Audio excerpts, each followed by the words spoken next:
Welcome to episode 26 of Kontrarian Korner. I'm Ben Kelleran. Today we have Sal Mercogliano on as our guest. He is the shipping expert, and if you look him up on YouTube, you'll find what he's talking about on a day-to-day basis with what's going on with shipping. But I think it'd be interesting to have him on and chat with him about a bunch of different topics, including what he's looking at with the different sectors, kind of the geopolitical side of things, and tariffs and everything else going on, because there's a lot going on with shipping. So, Sal, thanks for coming on. Ben, thanks for having me. There is a lot of ship happening right now around the world. Yeah, definitely. I think it'd be a good way to start kind of talking about the geopolitical side of things, whether Trump's going to bring back tariffs, all this stuff going on there, because I think that'll kind of set the stage. But what are your thoughts after Trump's recent election, and what do you think that looks like for the shipping sector when he gets in a couple months? Yeah, I mean, we got a couple of things going on all at the same time. I mean, you obviously have the election, which we'll talk about right now. We still have the issue with the dislocation caused by the Houthi in the Red Sea. We've got port strikes in not just the Canada, but potentially in the United States. We're just seeing a lot going on in terms of the geopolitical on Trump and the tariffs. So we have the example of Trump and the tariffs back in 2018. And just to remind everybody, what we saw happen in 2018 was very selected tariffs. I mean, he hit tariffs on steel and a couple of key issues. It wasn't a blanket tariff is what he's talking about now. And we'll talk a minute about what that is. What we saw was those tariffs go into effect, and then we saw reprisal tariffs come in from China against largely bulk material coming out of the United States, oil, and in particularly grain, soybean, wheat, had a definite, tit for tat kind of impact on the United States. What he's talking about right now is I don't think the full tariffs he's talking about is going to happen. I think he is very much, going on the extreme here, and what he's going to get is something less than that. So when you start talking about tariffs on everything China going up 50 to 100%, when you talk about tariffs on everything else being 10%, that would cause a backlash of epic proportions.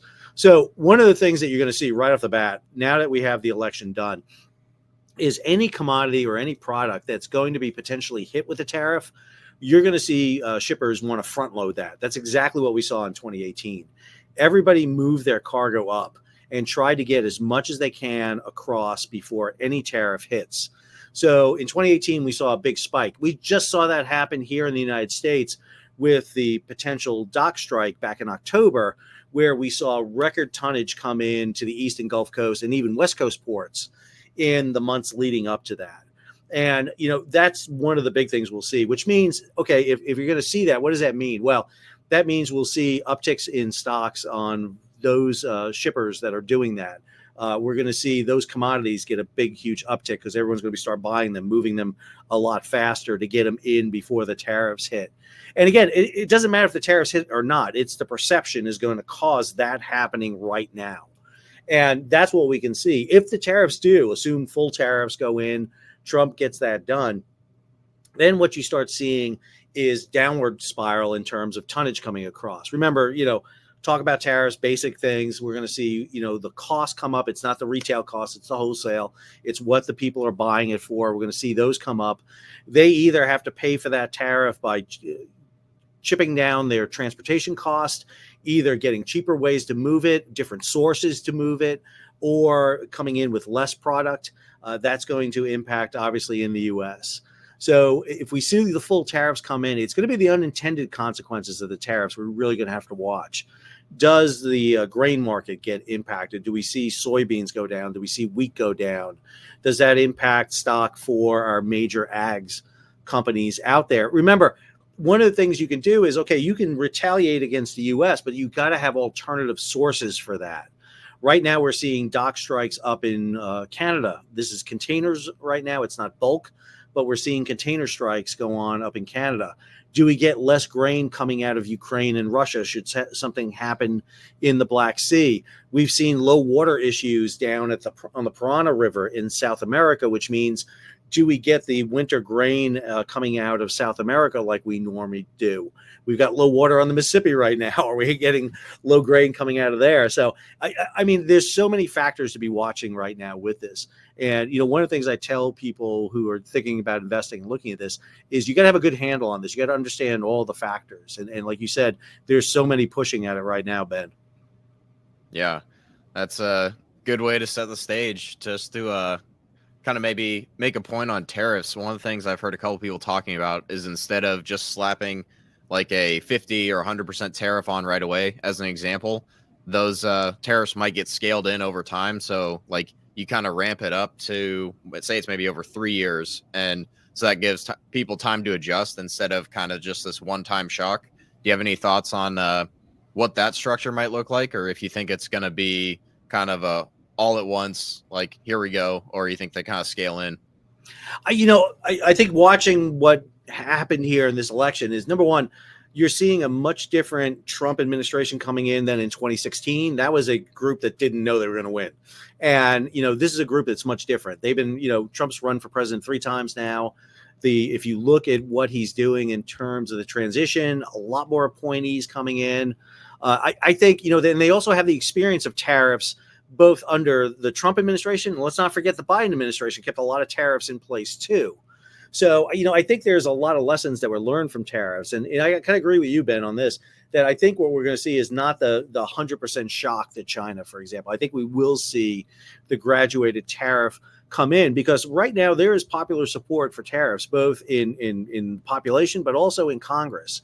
There's a lot of manufacturers looking at this. If you've seen what's happened over the past 8 years, we've seen that gradual onshoring and shifting of manufacturing a lot into Latin America, South America. Look what's coming out of Vietnam and India right now versus China. So, I mean, we've seen that happening. There's a lot going on to try to diminish it with China. And also it is leverage. It is leverage in any sort of negotiation that we could have with China or any other country. If you go full tariff, what that does is, it's bringing guns to a knife fight. You're just going to escalate to a point where you're going to cause chaos. I think what you're seeing is a much sounder economic plan. There's a lot more people making arguments for a graduated tariff coming in. And plus, if the Democrats argue against tariffs, well, Biden had tariffs. He was talking about going to 100% tariff on Chinese EVs. So it's not like this is completely off the board. And, the free market concept has been dead for quite a while. When you have what China does in their economy, it's great. I love the idea. I could be libertarian with the best of people. But in the real world, that's not what we see happen. And right now, what the U.S. is trying to do is establish, and the European Union is another one. Let's be clear. The Europeans are talking about this too. And, it's not maybe just the U.S. that's imposing this. It's other countries that he may be able to make alliances with and do this. And I think what we're going to see here is, obviously, China is going to be the big-hearted target day one. We may see a big shock of a tariff on there, but not the full scale that you're talking about. But definitely the idea of escalation, I think, is on the table based on what I'm hearing. Yeah. So do you think that trend you mentioned of manufacturing coming back to the U.S., do you think that's kind of a durable trend we're going to see potentially accelerate if the tariffs do kind of basically get ratcheted up? I think, obviously with everything from what we had with the supply chain crisis in 2021, with everything got jammed up on the ships, to the issue of China with COVID, we've seen that decrease coming out of China. We've seen relocation everywhere. My problem with 100%, home shoring, bringing everything back, is transportation costs are so cheap. I mean, it's just so cheap and affordable to move things by sea. Add to it, we're having, a whole new expansion of ships out there. We're seeing the result of the building program that has been put in place. Remember, during the supply chain crisis, the shipping companies bought container ships like crazy. They are coming out. We're not seeing the benefit right now because of the diversion around Africa. So a lot of that excess tonnage is going that way. When that ever goes away, what we're going to see is those freight rates come back down again. And, when you start talking about $1,000 to ship something by box, it's hard to get everything onshored back. Now, where it could be different with with the Trump administration versus Biden is, what does Trump do with tax rates to incentivize that reshoring? That's been the part that's been missing. If you can incentivize it to bring it back, then you will see it. I think what we're more likely to see is a reallocation of where we're getting it from, from China to Vietnam, maybe into South America, maybe other sources. We start seeing India as the other potential. I mean, there's a lot of sources out there where we can see movement from. I think, again, it's all bottom line. It's okay. What is, for me as the manufacturer, going to be the cheapest way I can get the product into the hands of the consumers? Is it U.S. based, or is it going to be offshore based with transportation added in? That's the big hurdle we're overcoming right now. But if you look at who Trump is talking about bringing in, I mean, we haven't seen commerce yet. We haven't seen labor yet. I mean, we haven't seen transportation yet, I don't think. I think we just had Interior named with the governor of North Dakota. Those are going to be the business ones. Those are the ones I'm really waiting to see. And I think that's going to give us a good handle on what kind of business acumen we're going to come out of this administration. Yeah, I think you mentioned tax there. There's been, I guess, rumors of them getting rid of the income tax. Do you think that kind of paired with tariffs has an impact, or do you have any opinion there on kind of the whole changes in the tax structure? Yeah, well, income tax is always the tough one because it's a pesky constitutional amendment. We changed the Constitution so you can get income tax. Yeah. And, it's hard to disestablish the IRS, although I am sure that Elon Musk and Doge and the Department of Government Efficiency are going to want to look at that. Hey, I'm the first one to go. I'd love, if you're like me, if FICA's gotten a lot of my money over the years, I'd love to have a little more in my pocket. I think it's a big challenge. I think an alternative, a simplification of it is, these are kind of efficiencies. Sometimes you need to come in with the blowtorch and change things. So I think, a unique tax structure that changes it a little bit. One of the things we look at in shipping is, one of the reasons a lot of shipping companies are overseas is the tax structure is so much easier for them. It's a flat tonnage tax, on capacity. That's what they pay. It's not on value. It's on the ability to move goods.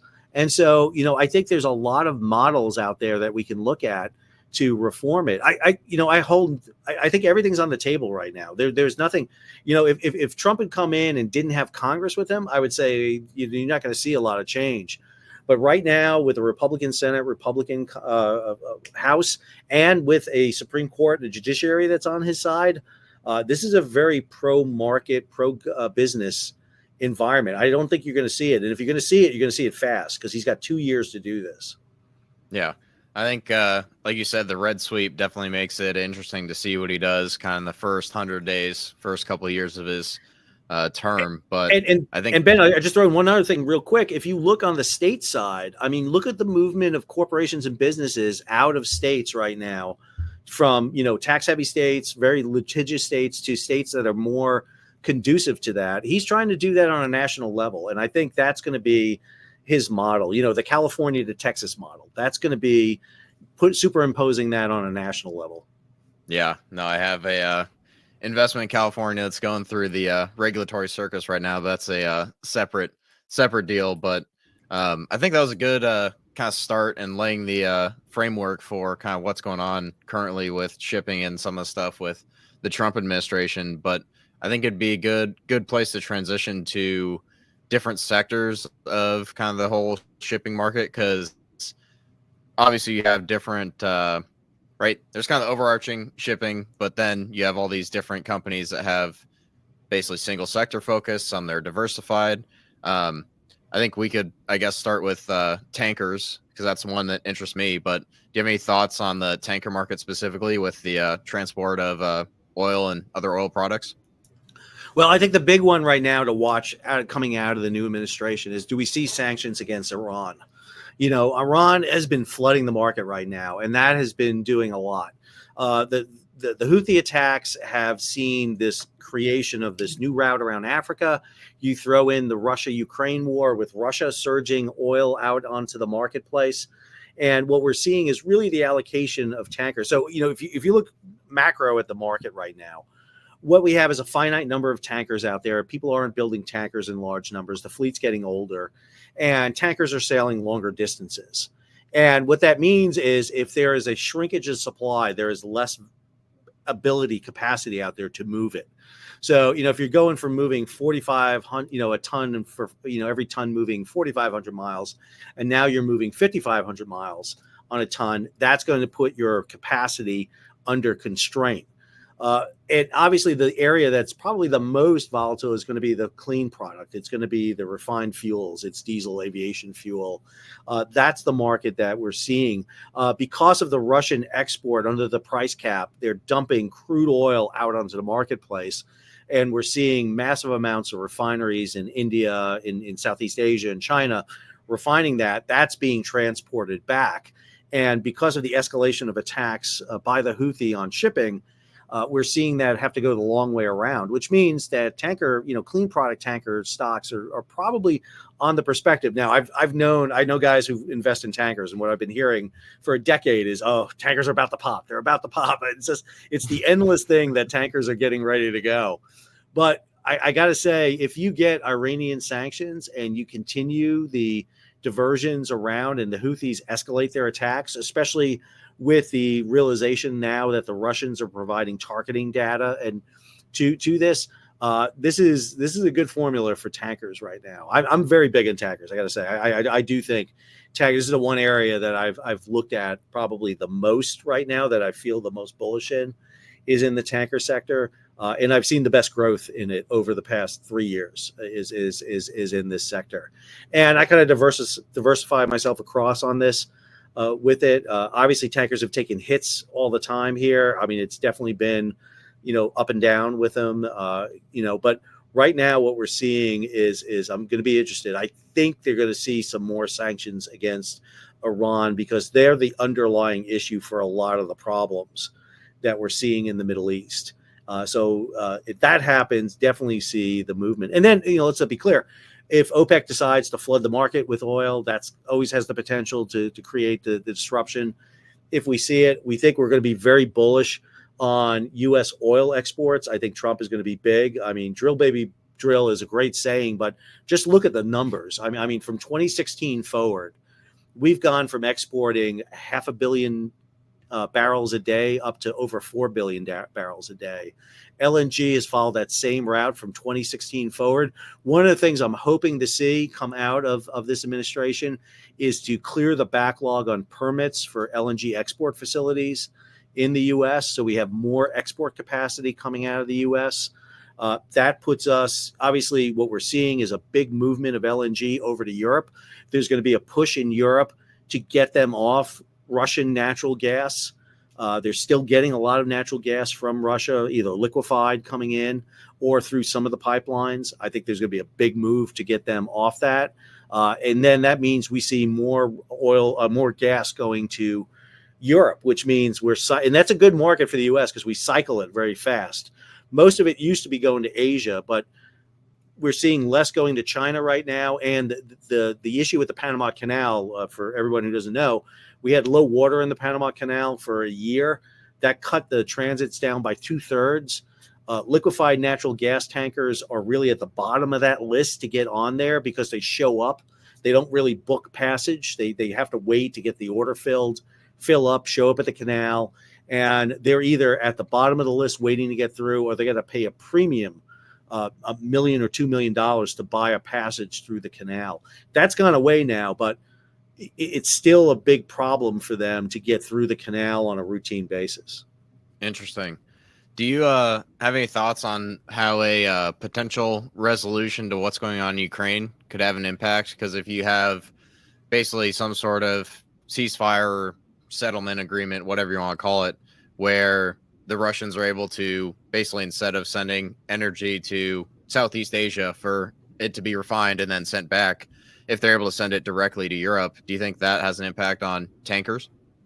I think it does. I think there's two elements at play here, Ben. So one of the first ones is, you got to remember the G7 EU imposed on Russia this price cap. They basically, they want the best of both worlds. They want Russian oil flowing, but they want Russia not to make a profit off of it. The problem is the oil market had dropped so much that you can haul oil now, Russian oil, on ships that are the standard fleet. When the oil was high, what Russia did was create a parallel fleet. They basically, you'll hear it called the dark fleet, the black fleet, the shadow fleet. But basically, they operated basically older tankers. They put them into registries outside the norm. They're not going to Panama, Liberia. They're going to St. Kitts. They're going to the Cook Islands. They're going to these really, off the shelf, off the wall registries. They're insuring them outside the normal registries. And so they were operating outside. So these are companies that weren't the normal transportation companies at all. They're setting them up in the UAE and Singapore and Hong Kong and running them. If you get a resolution, two things happen. Number one, you flood Russian oil back onto the common market. So that would be a downward push on tanker stocks. We would see that the shipping companies would be able to grab that oil and be able to move it shorter distances. So that's an improvement for them. So we would see a depression on that rate. Also, if you can start refining back if you start hauling oil and more importantly, diesel back in to Europe, that has a big impact, because what we're seeing right now is diesel, and particularly the clean product, is taking the longest distance because you've got to move it the most. There's a lot of transportation.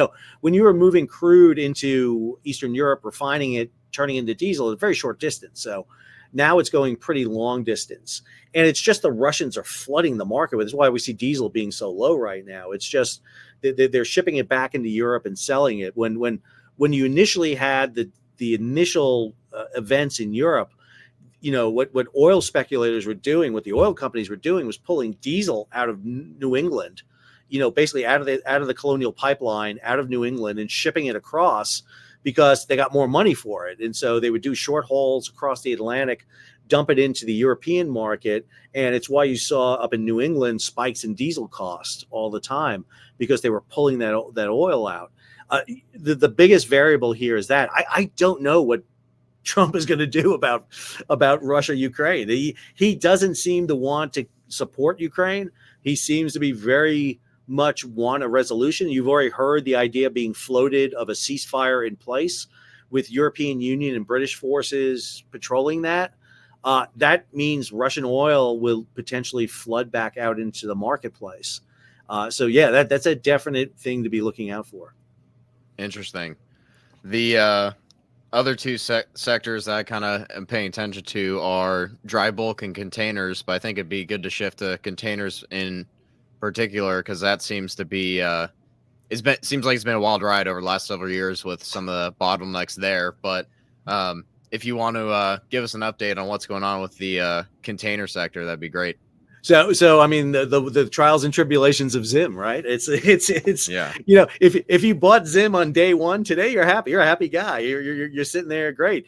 If you do the normal Zim and watch them, it's like, oh, Monday is they're down, Friday they're back up. It's kind of if you spot Zim, you're gonna. I refuse to do it myself, because it's like it's just follows. It's the GameStop. It's the GameStop of the shipping sector. Well, and there's a reason for it too. It's the only one. What else are you going to do in containers? Back in the day, you may have been able to do more with containers, but containers are so weird because they're either on the European market, Asia market, or they're privately held.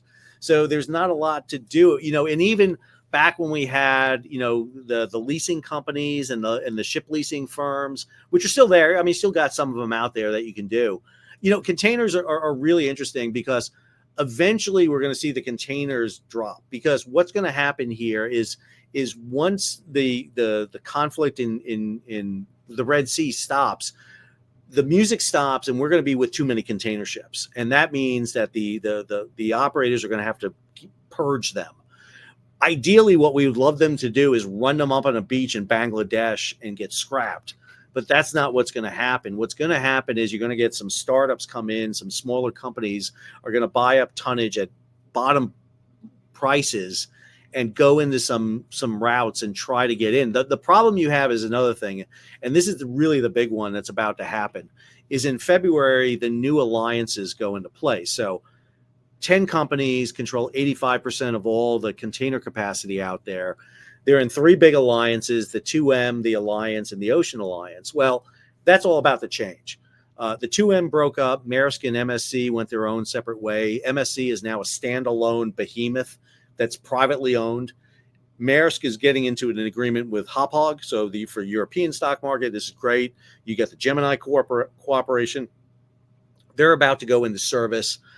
with a new system. The problem is that they're bringing in a new system to move containers, what's called hub and spoke.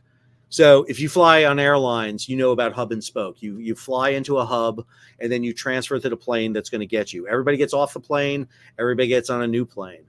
Containers, basically, most of the container companies operate like railways. It's you stop at a stop and some people get on, some people get off, and you run that route and you just do the big huge circle. And it's going to be interesting to see how this flushes out. Nobody knows what's going to happen right now in containers. So what you're going to see is spike in rates. You're going to see a lot of shuffling. And one of the things I think may happen is that some of the companies may try to buy each other out. We may see a big reorganization, which means that we could see potentially, an IPO, maybe appear like Zim did out of nowhere, and all of a sudden some company go public because of a consolidation. Or we see the worst case is a bankruptcy, like we saw in Hanjin in 2017, when we saw a major operator go bankrupt. But then there could be a movement to recreate a new firm. I don't know. Containers have been the one that we watch the most because they're obviously the most impacted. They've been just spiking like crazy. They're also the one that has the least ability to absorb shocks to them, except in this case, because there was so much tonnage coming on. Because understand, shippers are sailors. And what do sailors do when they have money? They're drunk. They spend it. And what they spent their profits on was new ships. And so they bought new ships. The other element you have, obviously, is the port issue on the Eastern Gulf Coast, where we had a strike. We had a 3.5-day strike, October 1st. The ILA, the International Longshore Association, walked out. Well, they walked back, came back on. They agreed to go back to work under the old agreement with the idea that we're going to negotiate the new agreement and we'll have that by January 15th. Well, they just walked out again. And I think this has to do with the election and the Trump administration. I think they walked out because they want to send a notice to Trump. Hey, whoever you're getting into transportation, to labor, to commerce, you want our vote. You want, Trump's very unique because he gets the working class group, but he's not pro-labor in terms of labor unions. But at the same time, he's anti-foreign companies, which is the corporations that run the U.S. Maritime Alliance.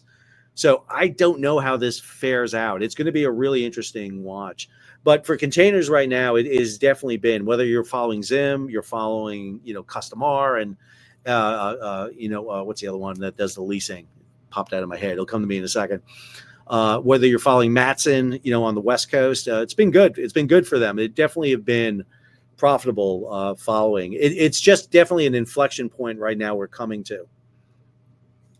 Interesting.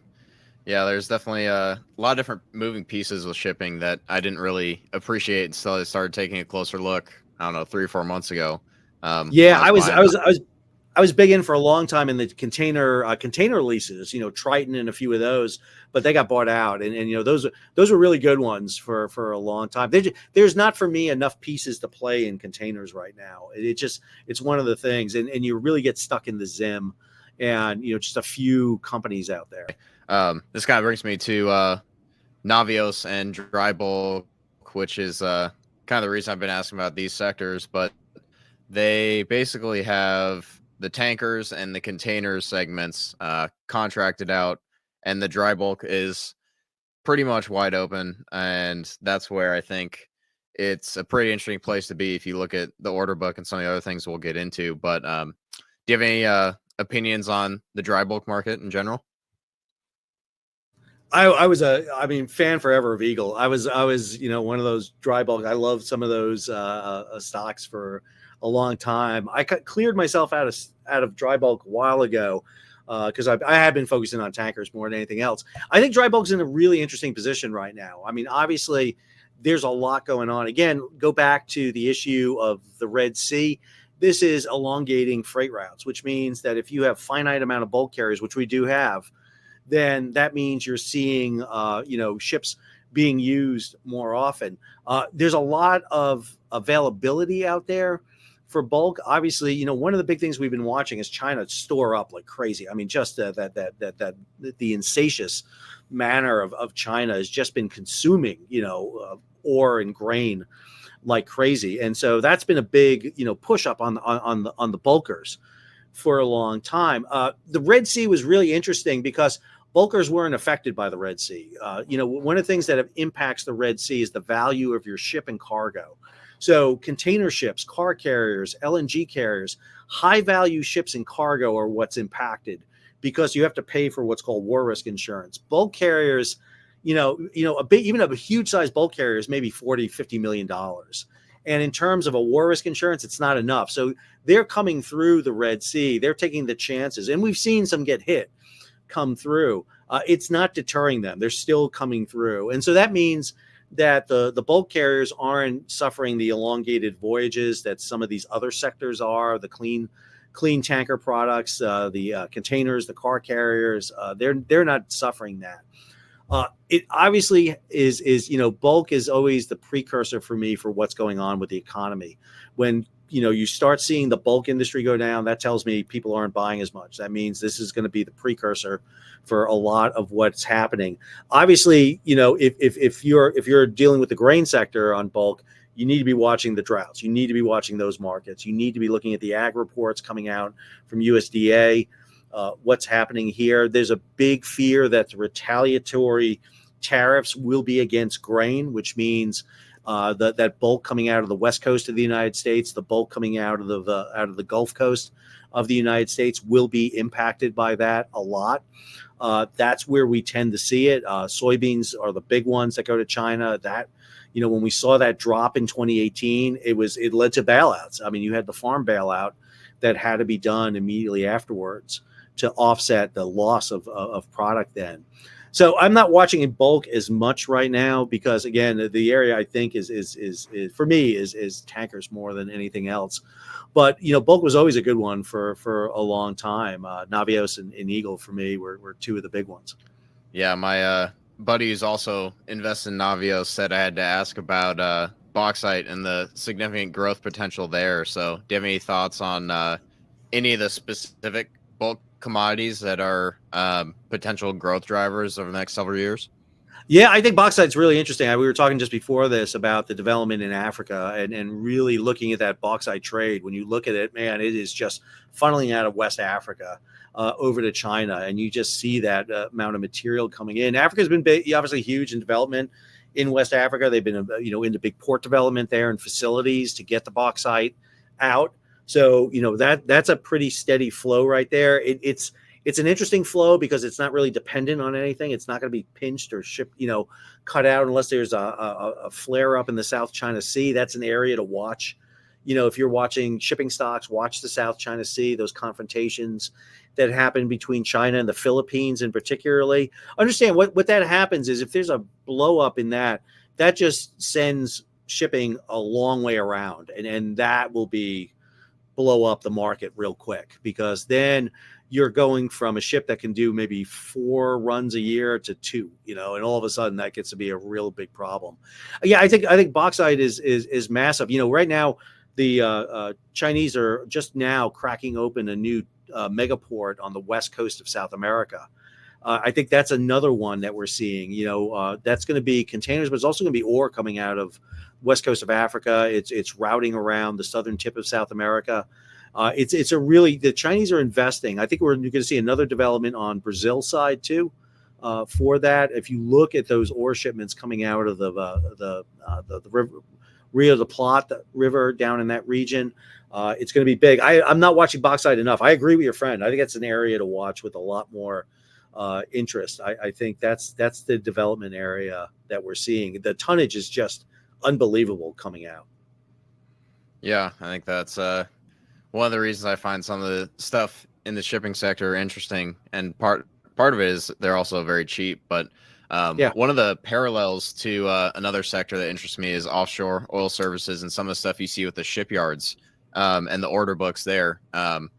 And you look at some of the bottlenecks coming up, and a lot of the shipyards seem to be very focused on building like LNG ships, for example.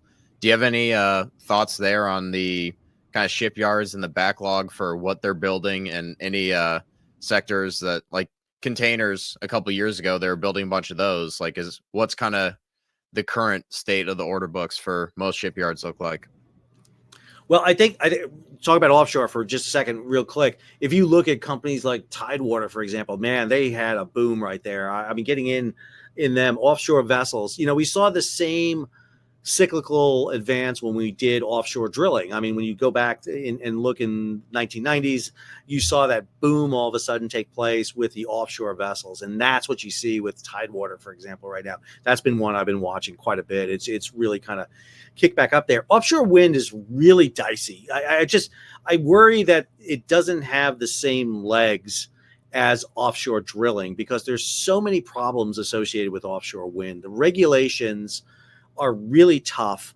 There's a lot of proprietary issues in nations. So, for example, in the U.S., you've got the Jones Act issues where, ships have to meet those standards.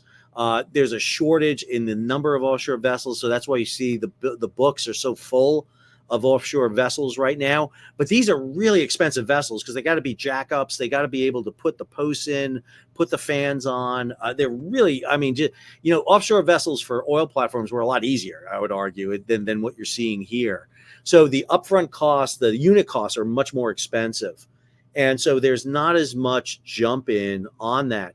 When you look at the order books in shipyards right now, obviously we had the massive uptick in 2021, 2022. Everybody was buying. The container companies flush with money. They put the orders in. What we're seeing is a couple of things right now in the order book. Number one, everything's shifting to China. We had the first year this year is where China's building more than 50%. So that's putting a lot of pressure on Japanese and South Korean yards to be competitive in building. We're seeing consolidation in the shipyards. So top 9 shipbuilding companies build 75% of the world's ships. We're seeing less shipyards out there than before. 2007, there were 700 shipyards internationally. Today, it's about 300. We have the capacity to build 1,200 ships a year, down from 2,000. It's more expensive. It takes longer. The order book is changing. It definitely is. And one of the things we're seeing now, if you want to order a ship, it's going to be 3 years till you see it. It used to be 2. Now it's 3, which means there's a lot of issues with it. And then the other thing, Ben, everyone's got to remember is the variable out here is the International Maritime Organization, the IMO, and their requirements they're putting on shipping to be green, to be efficient. We wanted ships to be 50% carbon, less carbon emission by 2050 based on 2008 limits. Now they want 100%. That is a tough issue because whatever you buy now is going to last you 15 to 20 years. So you've got to buy something now because you don't want to be the guy who buys something in 2030 and I got to get rid of the ship sooner because the rules have changed. What you don't want to be is stuck with a ship that is only good for 5 years. You want the full 15, 20 years out of the ship. And that is impacting orders right now, which means what you're seeing is a lot of older ships running longer because they're trying to get as much as they can out of those ships. There's going to be a big push for green corridors. So if Shanghai and LA come up with an agreement, hey, we're just going to run fuel efficient vessels between their corridors, that's great. But that means when there's an uptick in demand for tonnage, for cargo, for TEUs, is there going to be the tonnage to get on that route? Or are you building ships exclusive for certain markets? Tanker market is a good example with that. I can shift tankers all over the world. If, however, I develop tankers that are green, I may be able to only use certain tankers on certain routes. And that changes your ability to play in those routes. The other thing is the availability of fuel. If I shift my fleet over to LNG, liquefied natural gas, do I have the ability to get fuel for them everywhere? What going around the Red Sea does is it takes out fueling stops in Fujairah, in the Mediterranean. Now I got to fuel in South Africa. That sucks. There's not enough fuel in South Africa. There just isn't. It's just the facilities aren't there. The fuel's not there. So that means I got to fuel in Singapore and then maybe in Europe or the United States. So I've got to buy everything there, which jacks fuel up costs for me. So the book is it's really important to be watching what we're ordering right now and what's going on in terms of regulations. We're seeing a lot of cargo shift, container wise into the West Coast, into LA and Long Beach. Well, LA and Long Beach is doing everything they can to make it inefficient to move the containers out of the terminals. No diesel truck before 2010. That's about to change. They're going to go up on the years with that. The rails got to be efficient.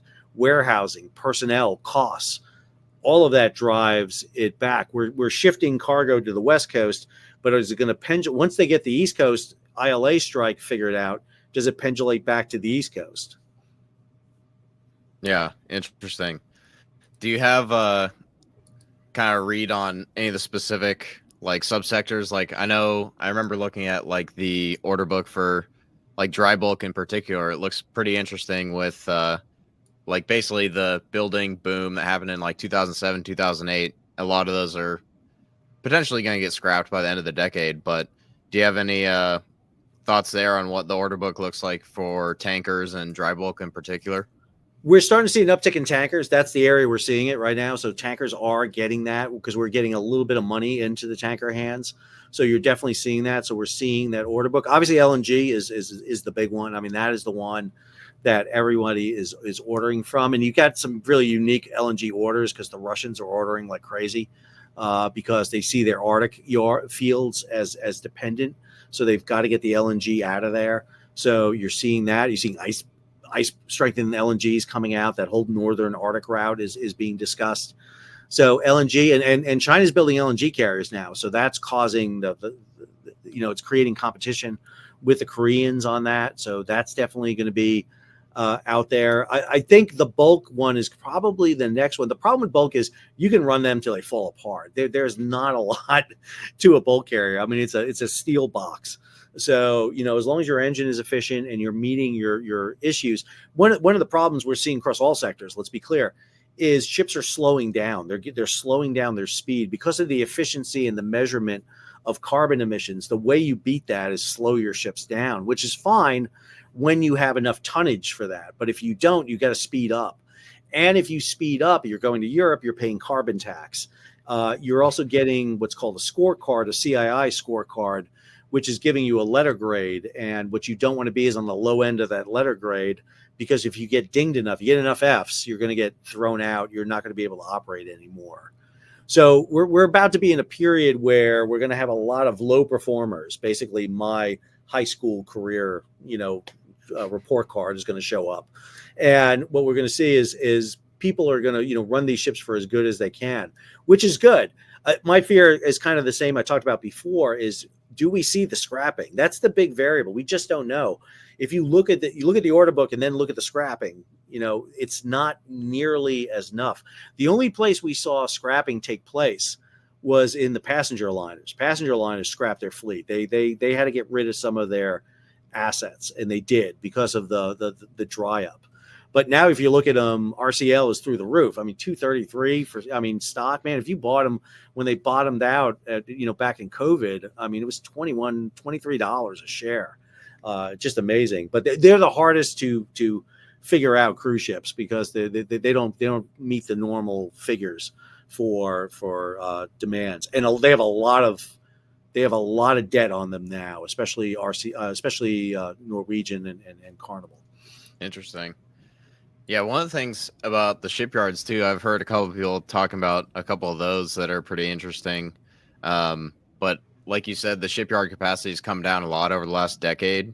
Yep. And I might be misremembering this, but I remember hearing that I think it was Shanghai has as much shipbuilding capacity as the entire US, and China, like the whole country, accounts for, I think it was like 40 or 50% of the world's entire shipbuilding capacity. So that's a pretty interesting stat if it's spot on. But I guess the kind of follow-up question to something like that is, do you think we see shipbuilding start to come back to the U.S. at some point, along with some of the other industries that are kind of in the news a little bit more? So I'll give you the stat that just came out from the UN, their latest report on shipbuilding. China builds 51%. I think Japan and Korea combined build about 43%. You got the Philippines build about 1%. Vietnam builds about 1%. and Europe about 3%. I didn't quite get those numbers right, so don't do my math and add it up. But that leaves like the rest of the world with maybe 3-4%. The U.S. builds 0.1%. I mean, it is infinitesimal compared to 51% of China. There is an effort to get shipbuilding back. I mean, you're seeing companies like Hanwha, who's investing in Philly Shipyard, for example. There's a big kick because there's a realization, and the Trump administration is definitely aware of this. Congressman Waltz, who's going to be the new national security advisor, has put legislation up along with Senator Kelly. So really interesting pairing. You got Senator Kelly, Democrat from Arizona. You got Congressman Waltz, Republican from Florida. Kelly is a graduate of the U.S. Merchant Marine Academy. Waltz was a Green Beret, Special Forces, Army guy. They both acknowledge the issue of shipping is really paramount in the U.S. So I do think you're going to see a bit of a renaissance in some ways of shipbuilding. Nowhere near what we saw prior to World War II or World War II, but definitely an investment in that. I think the big fear is that China keeps growing. You know, the statistic that's the most troubling is that China's on that growth path. Everybody else is on the downward path. And does it keep going? I mean, if you look at China right now, they're number 2 in building LNG carriers. You know, 20 years ago, when you looked at Chinese ships, they were building container ships and bulk carriers, you know, or tankers. Very simplistic ships, you know, again, empty hulls with an engine on the back. Now they're building gas carriers. They're building chemical tankers. They're building cruise ships. I mean, so they're building much more elaborate vessels. And they are forcing Korea and Japan to meet their building numbers. You know, they can't charge more, because if you charge more, I'm just going to go to China and build. The CSSC, the Chinese State Shipbuilding Corporation, builds 20% of the world ships. 20%, just one corporation. That's more than Japan builds. It's almost as much as Korea builds. And that's just one corporation in China right now. It's amazing. It's absolutely amazing. And understand, China is important to watch because it has an undue influence on the transportation of goods. I literally was just up at Washington, gave a talk to the Office of Naval Intelligence, and they asked me a question is like, if you're China, how do you impact the global market? You know, in a way, you know, how can you influence the global market? And I said, well, Chairman Xi calls the head of Chinese Overseas Shipping Corporation and says, slow your ships down. Just slow them down. Just slow them down by a knot or two. And, you know, all of a sudden, bulk, heavy lift, car carriers, containers don't arrive on time. And that throws schedules off.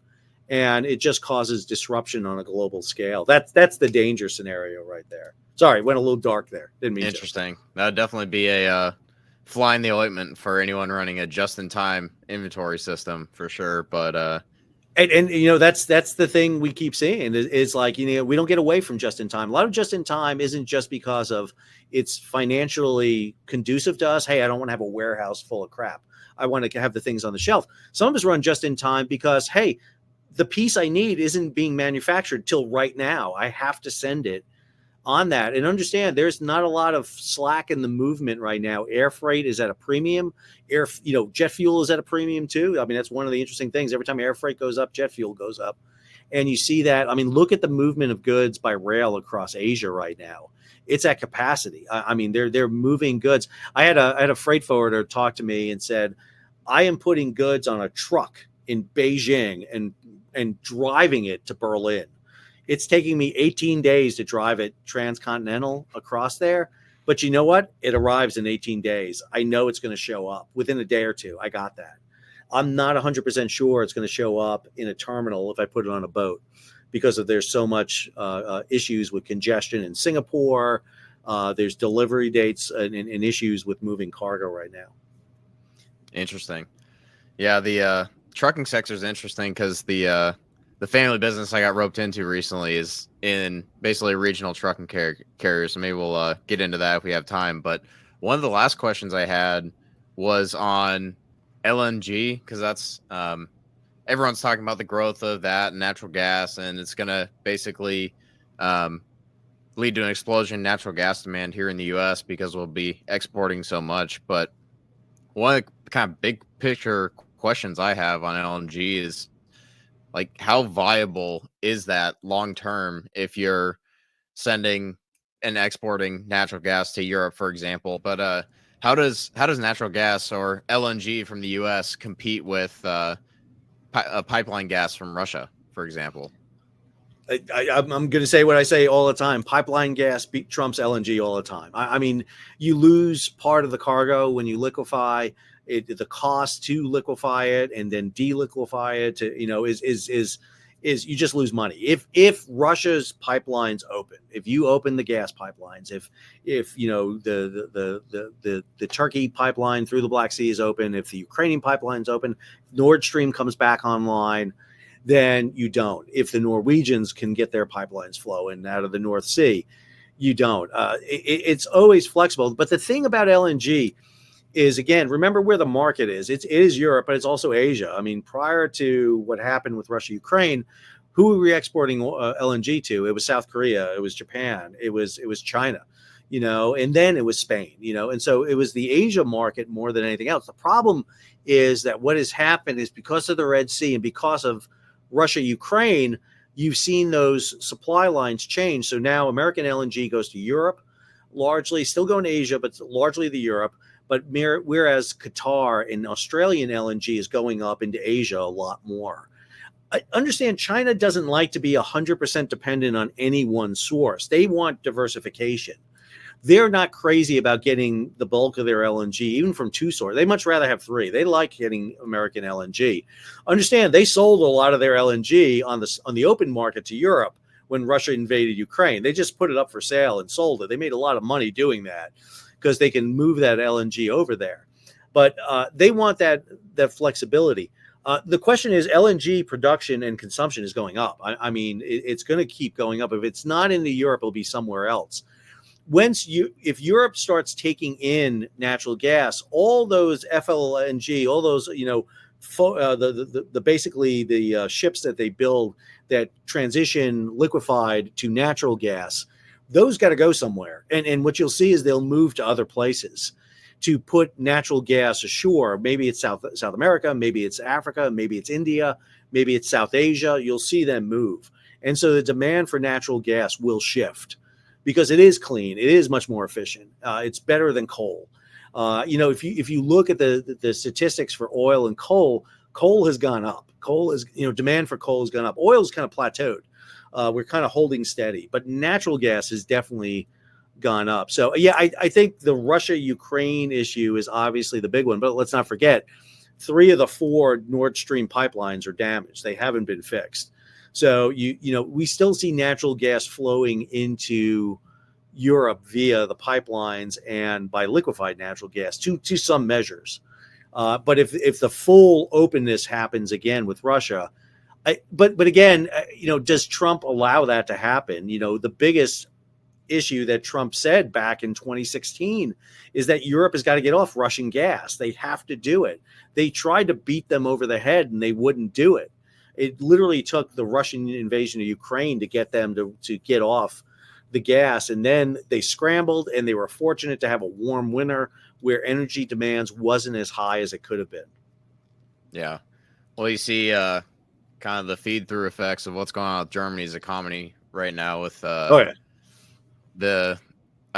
it's not pretty over there. And you see some of the stuff with the German government falling apart, which I'm not a expert in, but I've kind of keep an eye on it at least a little bit. But I guess one of the things that just to, I guess, add a point, or I guess a question even, is I remember seeing, it was maybe a year or two ago, that Russia was either working on or considering building a pipeline directly to China. Is that something, I mean, it wouldn't happen overnight, obviously. Is that something you think might have an impact down the road at some point? I think it does. I mean, there's a big argument about pipelines in general. I mean, obviously pipelines are, you have some limitations on pipelines. Going over mountains are tough with pipelines because you got to build pumping stations. It gets to be a big problem over it. Natural gas over long distances, obviously, are issues. Obviously, China would love this. I mean, the direct flow of energy into it, especially from northern Russia. I mean, this is why Russia is developing the Arctic so well. The big thing you're seeing, I mean, if you look at it, what I've been watching more than anything else is the number of ships coming from the Russian Arctic fields through the Bering Sea directly into Chinese ports. That's been increasing. We're seeing that number go up. And so this is a big element, LNG, ice strengthened liquefied natural gas carriers coming out of Russia through the Bering Sea to China directly. We're seeing it with containers. We're seeing it with tankers, you name it. Everything's starting to flow. The major carriers have not signed on to this. If you go back and look at the statements from Maersk and MSC and Hapag, hey, we're not going into the Arctic. We're going to avoid that because we don't want to be pollutant. If, however, you have a clean burning fuel, do I go up in the Arctic then? I'm not emitting as much. I'm not doing a carbon dump. And let me be clear, shipping companies will go to wherever their profits will take them. If it takes them to the Arctic, they're going to go to the Arctic. So I do think watching the energy development in China is important. I don't think pipelines give them the total capacity they need. For example, one of the things you don't move by pipeline typically is going to be crude oil. That's something you tend to move by tankers because it's difficult to move by crude oil. You do see it move, don't get me wrong. I mean, we do it. It's much easier to move refined product than that. But it depends on where your refinery capacity is. What do you want? Crude oil is cheaper. It's cheaper to get crude oil, refine it, crack it, and you get all the derivatives of it. So it depends on what the marketplace is for it. Interesting. Yeah, I guess one of the questions that just kind of popped in my head now, thinking about all this stuff, is if I gave you a magic wand and you could wave it and change one or maybe a couple things with the shipping sector to kind of fix some of the bottlenecks that have been popping up over the last several years, like what would be the main changes you would make? Number one, I get rid of the Houthi. Just open up the Red Sea. The idea that we're have this kind of pinch point here that's shut is a big problem. Second is this development of this parallel fleet. This the G7 EU imposed those sanctions on Russia, and what you're seeing is the creation of this parallel fleet that's operating outside the bounds of the normal shipping area. These are not companies that are publicly traded. They're not open. They're using these registries. They're really dangerous, in my opinion. Old ships that are just poised for an environmental disaster. Make it more transparent in some ways, and create this ability to do it. I really think there needs to be, one of the things I think the U.S. In particularly can do, and I'm interested to see if the Trump administration to do this, is to make investment in shipping, whether it's stock or whether it's a total investment, make it more viable for us. The statistic that I most get disturbed about is you look at ownership of fleet, who's putting money into shipping now. U.S. is going down. I mean, we're like at 11th place. It's Greece that's always been there. Japan's always in there, but China's the big one. China is putting money into shipping in big measures. I think investment in shipping is great. I think we need to have more publicly traded companies. I think there needs to be more visibility in the shipping industry in some ways. The problem is it's handled in a very behind the curtains, Wizard of Oz type way. The IMO is the wizard, and nobody quite understands how it all happens. And so it's what makes investing in it so difficult. If you understand the industry, you can make money in it without a doubt. I mean, I made money in it. I've done it. I've seen elements. It's like, this is going to drop, this is going to pop, and this is going to be the investment that happens. But I've spent 30 years watching this industry, and most people don't have 30 years. I think we need to make it more open to people so that they can better understand this industry. It's got a lot of mystery surrounding it. It's very difficult to broach it, and shipping companies don't like to talk about this. Their quarterly reports are not always the best information that you get. And again, that's no different than any other company. Yeah. That's interesting. I guess before we wrap up, I kind of have to give you my traditional closing question, which is what book should add to my reading list? Can be history, finance, anything you think would be interesting.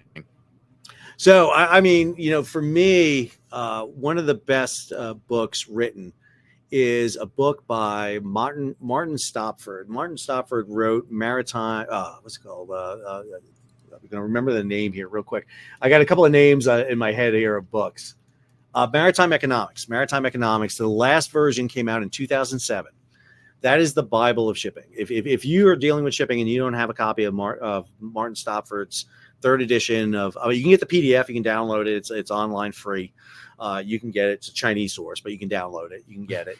But the first couple of chapters there are a primer on maritime history, understanding the industry. The problem is a lot of time in the maritime industry, it's very stovepiped. It's if you do bulk, you do bulk. You don't do anything else. I don't do tankers. I don't do containers. Sure to hell don't do passenger ships.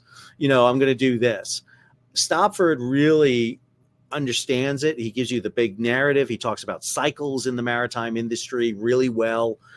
He talks about the details so that you can be conversant in this. Hey, I'm a neophyte. I don't understand this industry. How do I get good on it? Read that. And then more importantly, after the first couple of chapters, he does deep dives on the different sectors so that you can really do it. My hope I have is that Martin Stopford right now is busy at work, typing at a computer, coming out with the fourth edition. He's a little old right now, so I'm hoping he comes out with that fourth edition soon, because to me, that is the Bible. If you want just a good read, just a fun read on shipping and everything like that, then go grab The Box by Mark Levinson. If you want to understand how a simple steel box can absolutely change a business, an industry, then go grab Mark Levinson's The Box. Great book. Talks about containerization. Talks about a guy by the name of Malcolm McLean, who's a truck driver, and comes up with the thing that changes the way we move goods on the planet. So there you go. Sorry, you got two books instead of one. I'm a historian. I got a whole batch of books behind me, Ben. I can't just give you one book. Yeah, no, that's what my library will look like 5 or 10 years from now. But I appreciate the recommendations. I don't think I have to add them to the list. Before I let you go, why don't you remind our listeners where they can find you, where they should look for you on social media, whatever else you want to plug? Yeah, I appreciate that, Ben, a lot. Obviously, my big thing is on YouTube. I run a channel called What's Going On with Shipping. So I talk about a lot of this stuff all the time as news happens. I do recaps over the week on it. It's been going on now for 3 years. So I got a little bit of a following, so it's not too bad. And then social media side, I'm on Twitter at Mercogliano S. Just got up on Blue Sky at Mercogliano S. I'm not leaving Twitter. Twitter's great. I love Twitter. It's I don't care if it turns into the hellscape that everybody says it is. I find more interesting information there than anything else. And then I'm a professor over at Campbell University in beautiful North Carolina. Awesome. Well, if you guys aren't already following his Twitter or his YouTube, you definitely should go check it out. But I think with that, we'll be wrapping up. So thanks for stopping by, and we'll see you next time.